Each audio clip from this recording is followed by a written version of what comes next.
اس کے رسولوں اور آخرت پر ایمان لانے کے بعد فرشتوں پر ایمان لانا اسلام کے بنیادی عقائد میں سے ایک ہے۔ فرشتوں پر ایمان لانے سے مراد یہ ماننا ہے کہ وہ اللہ کی ایک مخلوق ہیں۔ تمام فرشتے نور سے پیدا ہوئے ہیں اور ہماری نظروں سے غائب ہیں اور ہمیشہ اللہ کے حکم کے منتظر رہتے ہیں۔ فرشتے معصوم ہوتے ہیں، یہ اللہ کی نافرمانی اور گناہ نہیں کرتے۔ ان فرشتوں میں سے کچھ اللہ کی عبادت میں تا قیامت مشغول رہتے ہیں، کچھ وحی الہی پہنچاتے ہیں، کچھ دن رات، موسم اور بارش وغیرہ کے کام سر انجام دیتے ہیں۔ اللہ کے ان مقرب فرشتوں میں سے ایک نام حضرت عزرائیل علیہ السلام کا ہے، جنہیں روح قبض کرنے اور جان نکالنے کا کام سونپا گیا ہے۔ حضرت عزرائیل علیہ السلام کو فرشتہ اجل اور ملک الموت بھی کہا جاتا ہے۔ اللہ تبارک و تعالیٰ نے قرآن مجید کی سورہ سجدہ میں ملک الموت کا ذکر کچھ یوں کیا ہے: کہہ دیجئے کہ موت کا فرشتہ جو تم پر مقرر کیا گیا ہے تمام روح قبض کرتا ہے، پھر تم اپنے رب کی طرف لوٹائے جاؤ گے۔ دراصل عزرائیل عبرانی لفظ ہے۔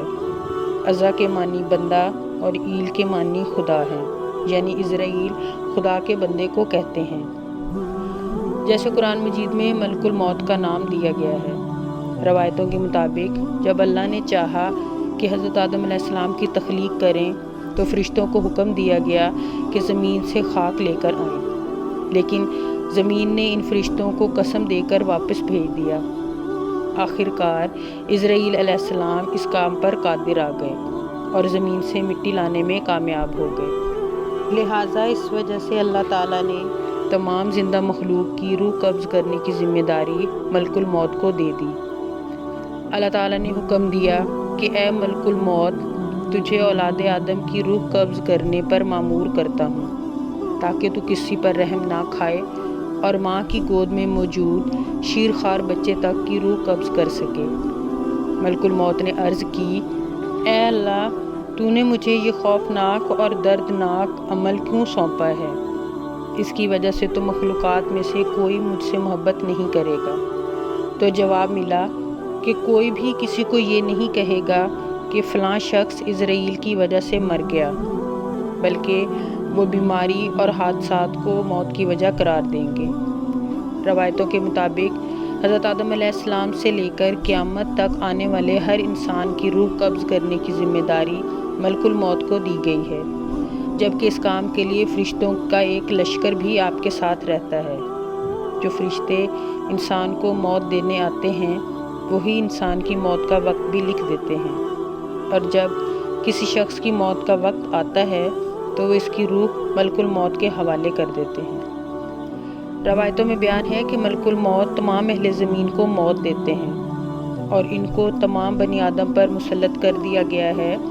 جب وہ کسی پاک روح کو قبض کرتے ہیں تو اس کی روح ملائکہ رحمت کے سپرد کرتے ہیں، اور جب کسی خبیث روح کو قبض کرتے ہیں تو وہ ملائکہ عذاب کے حوالے کر دیتے ہیں۔ ملک الموت دن میں 3 بار لوگوں کے چہرے دیکھتے ہیں۔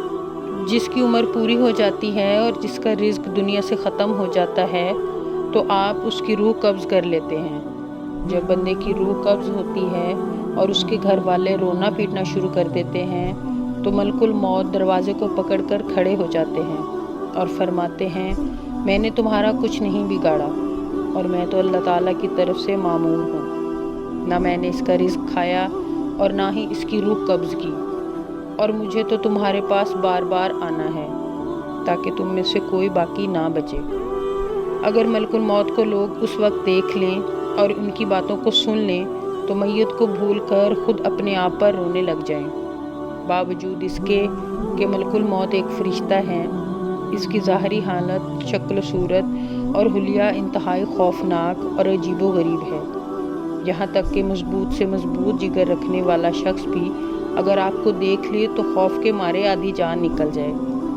اس متعلق روایت ہے کہ حضرت ابراہیم علیہ السلام کی ملاقات جب ملک الموت سے ہوئی تو آپ علیہ السلام نے ان سے سوال کیا کہ اے ملک الموت، آپ مجھے وہ صورت دکھائیں جس میں آپ کفار کی روح کو قبض کرتے ہیں۔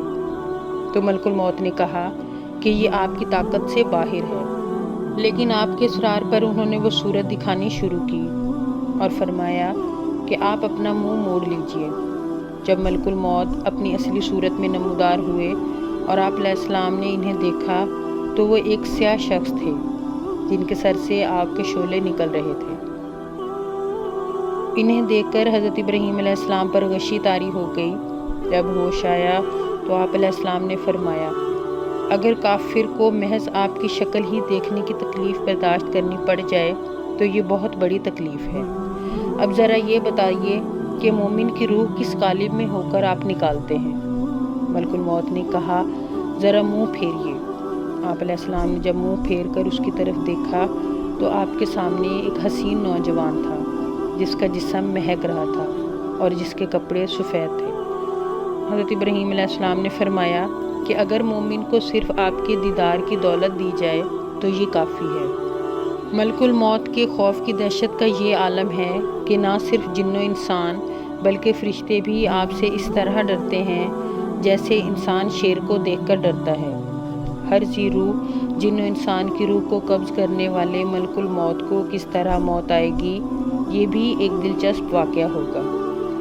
روایتوں کے مطابق روز محشر اللہ تبارک و تعالیٰ کے حکم سے ہر نفس مر جائے گی، تمام جن و انسان کو موت آ جائے گی، پھر اللہ تعالیٰ عرش کے فرشتوں کو بھی مار دے گا، پھر حضرت جبرائیل، میکائیل اور اسرافیل علیہ السلام بھی اللہ کے حکم سے مر جائیں گے اور صرف اللہ کی ذات باقی رہ جائے گی اور نیچے صرف ملک الموت باقی رہ جائیں گے۔ اب اللہ پوچھے گا کہ بتاؤ کون باقی ہے؟ اسرائیل کہیں گے اوپر تو باقی ہے اور نیچے تیرا غلام باقی ہے۔ تو اللہ تعالیٰ کہیں گے کہ تو بھی مر جا۔ اس طرح تمام مخلوق کی روح قبض کرنے والے کی روح کو اللہ خود قبض فرمائے گا۔ ملک الموت ایسی چیخ ماریں گے کہ اگر اس وقت کوئی انسان ہوتا تو اس کا کلیجہ پھٹ جاتا۔